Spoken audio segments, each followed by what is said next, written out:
Olá, bem-vindos ao programa Engiurde. Hoje estaremos naquela que é a maior obra de referência da Engiurde na Europa, o Cenáculo do Espírito Santo de Vila Nova de Gaia. Neste programa conheceremos as condições do atual local e as razões pelas quais levaram à construção de um novo cenáculo. Iremos até à obra descobrir os maiores desafios de uma construção deste porte e conhecer a arquitetura deste local em pormenor. Venha connosco! Elevada à cidade em 1984, Vila Nova de Gaia pertence ao distrito do Porto e situa-se na margem sul do Douro. Devido às suas grandes dimensões, hoje é o maior concelho da região e o seu principal património é também o vinho do Porto. Existe atualmente em Gaia um centro de ajuda cuja capacidade está aquém das necessidades da região. Com apenas 415 lugares sentados, está localizada num imóvel antigo, com bastantes patologias e que, com limitações espaciais evidentes, não justificava um investimento significativo. É também um espaço que não se encontra dentro dos padrões Engiurde. O crescimento da instituição exigia novas condições e foi a partir desta necessidade que se investiu na construção de um cenáculo construído de raiz. Viemos ao atual Centro de Ajuda de Vila Nova de Gaia saber junto aos utilizadores quais são as dificuldades encontradas neste espaço e o que esperam encontrar no novo imóvel. Falamos com a Inês, uma frequentadora assídua deste Centro de Ajuda. Estou aqui no Centro de Ajuda atual de Vila Nova de Gaia com a Inês, que é uma frequentadora assídua. Inês, boa tarde. Há quanto tempo é que tu frequentas o Centro de Ajuda? Boa tarde, frequento o Centro de Ajuda aqui em Vila Nova de Gaia há 4 anos. E achas importante a criação de um novo cenáculo aqui em Vila Nova de Gaia? Sim, sem dúvida, porque este Centro de Ajuda em que nós estamos localizados agora é um Centro de Ajuda que já é demasiado pequeno para as necessidades que nós temos. Já temos tido mais povo nas reuniões do que os lugares que nós temos sentados. As EBIs já são demasiado pequenas para o número de crianças que têm dado, não temos sala para os jovens, ou seja, temos várias necessidades que precisam de ser supridas e neste imóvel que já é antigo não estamos a conseguir. Inês, e quais são as tuas expectativas para este novo cenáculo de Vila Nova de Gaia que será inaugurado ainda este ano? Então, pelo que eu tenho visto até agora, o imóvel que está a ser criado vai ser bastante grande e vai-nos conseguir dar todo o conforto que nós precisamos, nós e as pessoas que chegam até nós. Começando pela EBI, vamos ter bastantes salas, vamos conseguir separar as crianças todas por idades para conseguir dar o melhor que elas precisam. De seguida, falando na Força Jovem, vamos ter uma sala onde vamos conseguir ter convívio com os jovens, uma sala só nossa. Relativamente aos lugares de estacionamento, vamos ter 5 pisos para que as pessoas possam estacionar os seus carros, os seus automóveis à vontade. Em relação às naves, vamos ter pelo menos uma que já está pronta e ainda se vai construir mais outra. A que já está pronta já tem o número, já dá vazão ao número de pessoas que têm dado nas reuniões. Ou seja, vamos ter um espaço que nos dará todas as condições que neste momento, aqui nestas instalações, não estamos a ter. E depois de termos visto o atual Centro de Ajuda de Vila Nova de Gaia, vamos agora para Estaleiro saber como estão as obras do novo cenáculo e descobrir mais sobre o que para lá está projetado. Em terreno com localização privilegiada, junto a uma vasta rede de transportes, comércio e serviços, está a ser construído o Cenáculo do Espírito Santo de Vila Nova de Gaia. Este edifício imponente, de linhas contemporâneas, vem valorizar a área em que se insere, além de atender à demanda da instituição para esta região.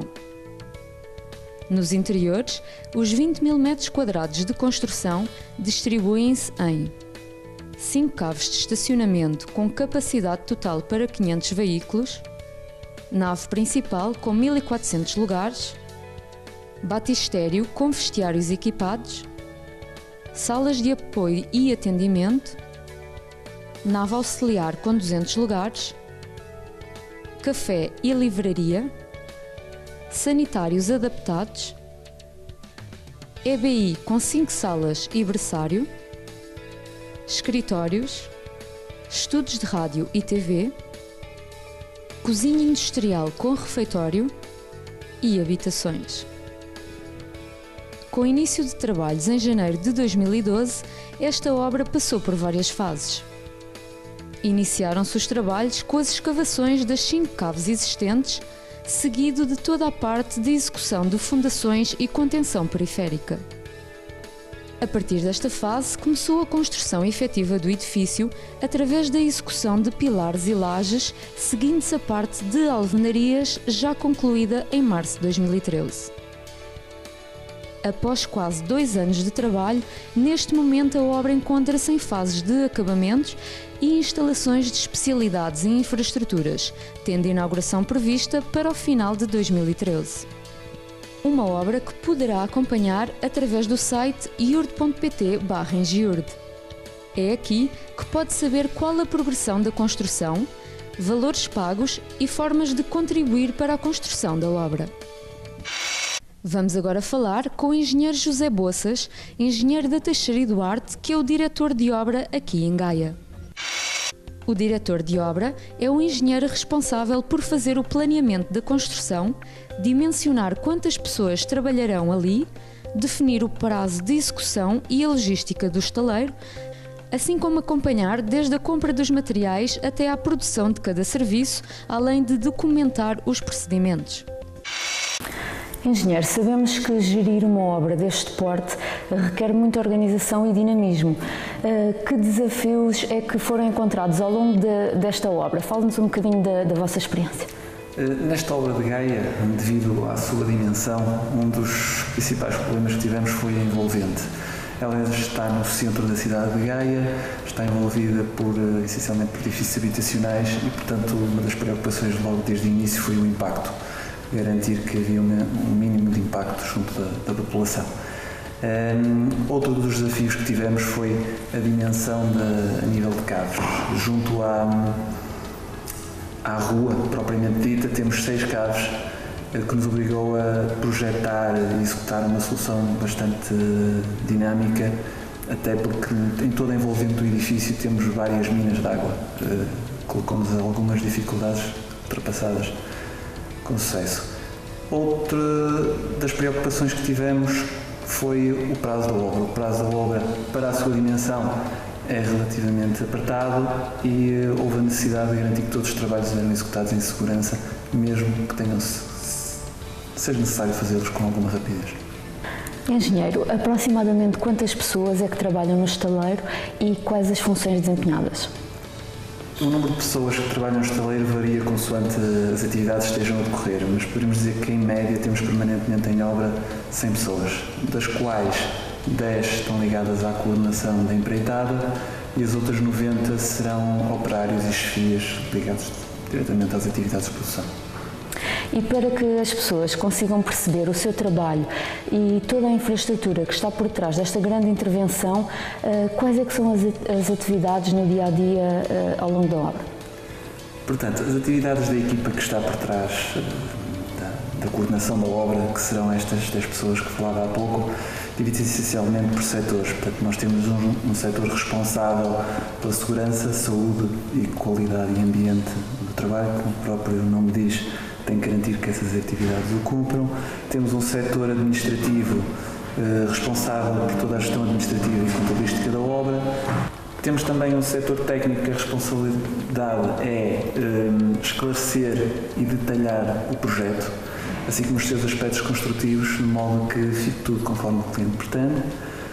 Temos um responsável pela parte das instalações, ou seja, os edifícios hoje em dia, nomeadamente este edifício de Gaia, tem já um elevado nível de complexidade a nível de instalações de segurança, eletricidade, gestão, o que obriga a ter uma equipa bastante atenta a essas atividades. E temos, por fim, um setor que é o do enquadramento, que é responsável por garantir a produção da obra e a gestão do planeamento a curto prazo. Obviamente, depois temos a direção que coordena todos esses responsáveis. Engenheiro, fale-me então um pouco da metodologia de trabalho aplicada na direção desta obra. A direção da obra, portanto, além de coordenar essa equipa, nomeadamente por reuniões frequentes, é responsável por gerir e coordenar todos os recursos da obra. Nesses recursos estamos a falar quer dos materiais, quer dos meios humanos e os meios de equipamento. É também responsável pelo planeamento global da obra e controlá-lo, assim como implantar e garantir a qualidade e segurança da obra. Obviamente tem um grande apoio da estrutura central da empresa a todos os níveis, portanto, especialmente a direção de obra, mas todas aquelas responsáveis que falámos há pouco têm o apoio central da empresa. Engenheiro, obrigada pela sua participação. Seguimos então agora para conhecer o que está projetado para estas instalações.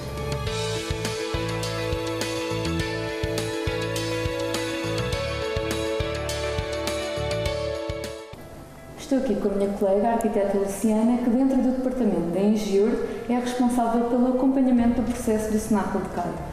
Luciana, como é que nos consegue explicar a arquitetura deste edifício? Então, trata-se de um edifício multifuncional, com um partido arquitetônico bastante limpo e contemporâneo. Ele está baseado em linhas retas, contrastes de volumes e também é marcado por um plano inclinado que dá assim, mais dinamismo à forma. Vale dizer também que o projeto é da autoria da APL Arquitetura, que é um gabinete do Porto, e por conhecer bem a região, podemos dizer que teve assim, alguma sensibilidade a mais na definição estética do edifício, a fim de integrá-lo na paisagem envolvente. Em termos de volume, esse edifício ele pode ser dividido em 3 volumes. Um primeiro volume correspondente às 5 caves, que está todo voltado para o subsolo. Um segundo volume, que é um volume horizontal, que corresponde ao espaço público do cenáculo, cujo compartimento principal é a nave. E um terceiro volume, que é o edifício de serviços, que também tem uma parte habitacional e ele tem 5 andares e ele sobe junto à fachada principal. Com relação à compartimentação, cada volume abriga também as funções necessárias ao seu funcionamento, inclusive com entradas independentes, permitindo assim o usuário a limitar-se às atividades pretendidas. Com relação à escolha de materiais, o arquiteto previu materiais de grande durabilidade para a fachada, com pouca necessidade de manutenção, de modo a aumentar a vida útil da construção e garantir a fidelidade do aspecto ao longo dos anos. Nos interiores, a escolha dos acabamentos também foi dividida por setores, tendo em conta a funcionalidade desses espaços. Por exemplo, na zona pública privilegiou-se o uso de materiais naturais e mais nobres, como os granitos e mármores aplicados em pavimentos e altares, a madeira que foi aplicada nos pormenores de carpintaria e nos painéis a revestir as paredes. Nas naves também foi aplicado um forro acústico para garantir o isolamento e o acondicionamento do som no espaço. Na zona de habitações, optou-se por materiais de grande durabilidade com uma estética mais atual, como, por exemplo, os cerâmicos, as carpintarias em madeira de carvalho, e as paredes foram pintadas com cores mais claras, dando assim uma sensação espacial de maior amplitude. Já nos serviços, utilizamos os pavimentos técnicos e as divisórias que assim conseguimos garantir uma maior flexibilidade do layout, sem esquecer também que os tetos necessitam de algum cuidado e foram utilizados uma parte de forro acústico para garantir uma melhor qualidade nos espaços de trabalho. Nas caves, nós tivemos algum cuidado assim, com a pintura, a fim de garantir a durabilidade e a leitura visual adequada para os motoristas, além de identificar e proteger as instalações aparentes. E que preocupações é que foram tidas em conta relativamente ao impacto ambiental e também relativamente à relação com o envolvente exterior? Então, essa questão foi considerada mesmo na concessão do projeto e refletiu-se em soluções como o encaminhamento de águas pluviais para o sistema de rega, nas lavagens das garagens e nos autoclismos das casas de banho. Nas questões de eletricidade, apostamos no uso maciço de lâmpadas economizadoras e LEDs, permitindo assim um baixo consumo e uma poupança a médio prazo. Ainda sobre a iluminação, na nave principal, por exemplo, recorreu-se a um uso filtrado da luz natural que complementa a iluminação do espaço, diminuindo assim a necessidade de luz artificial no uso diurno. Na questão térmica, começou-se por trabalhar uma componente passiva, fechando o edifício com um bom isolamento térmico para garantir o nível de inércia, visando assim diminuir o recurso ao ar-condicionado, tanto para aquecimento quanto para arrefecimento.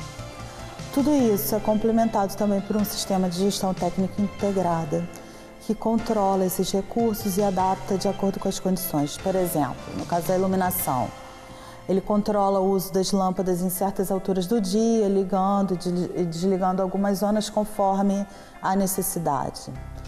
Com relação à envolvente, a maior preocupação foi ao nível do som, da forma de impedir a propagação nos momentos de maior concentração nas naves. Assim, fez-se uma parede de betão envolver todo o perímetro da nave, que conjuntamente com os outros recursos promove um isolamento acústico eficaz. Luciana, com uma área de construção de aproximadamente 20 mil metros quadrados, com certeza que vão estar no mesmo edifício aglomeradas muitas funções. Podias-nos descrever que compartimentos e facilidades é que os utilizadores vão encontrar neste novo cenáculo de Vila Nova de Gaia? Sim. Logo na parte pública temos o hall de entrada, que tem uma ligação direta com o café e livraria e as salas de EBI. São 5 salas e um berçário, mais uma copa de apoio para eventos. É nesse hall também que temos acesso a todos os outros setores do edifício. Continuando pelo espaço público, nós descemos uma escadaria que dá acesso ao foyer, que tem um espaço de apoio, e temos a entrada para a grande nave. Essa nave tem acomodação prevista para cerca de 1.400 lugares sentados. E ao atravessar essa nave, vamos passar pelo altar e pela zona posterior do edifício, onde se encontram o batistério, os vestiários, a sala de campanha e salas de apoio. Voltando para o grande foyer, temos também acesso à nave auxiliar, com capacidade de 200 lugares, mas que tem também a mesma comodidade da nave principal. Nesse piso também temos os sanitários públicos, cada um com um sanitário acessível completamente equipado e integrado dentro do sanitário. Na parte de serviços, temos primeiro o piso de escritórios, com um refeitório que tem uma cozinha industrial, estúdios de TV e estúdios de rádio. Acima desse piso, os demais são para habitação e tem uma entrada privativa para os futuros moradores. Luciana, uma das partes do teu trabalho é também o acompanhamento dos custos da obra. Sim. E também os valores já liquidados. Neste momento, qual é o ponto de situação sobre este assunto? Sim, então nesse momento a obra está com valor estimado de 12.600.000 euros. Eu falo em estimado porque somente com a obra concluída é que podemos fechar o valor em definitivo. Desse total já foram pagos cerca de 8.250.000 euros. Esses valores são calculados a partir de medições no local e só é pago aquilo que foi construído. Em Gaia, por exemplo, temos um engenheiro a full time no local, a acompanhar o trabalho de perto e conferir essas medições para garantir que os nossos recursos estão sendo bem entregues. Com isso, o que podemos ver é que foram pagos já 65% do valor total da obra e temos também 65% de obra concluída. Luciana, obrigada pela tua participação e obrigada a todos os que estiveram connosco. O programa de hoje fica por aqui. Despedimos-nos de Gaia, mas prometemos voltar. Afinal, ainda há muito trabalho pela frente e muitas coisas para lhe mostrar. Obrigada por ter estado connosco. Até um próximo encontro. Tenha uma ótima semana.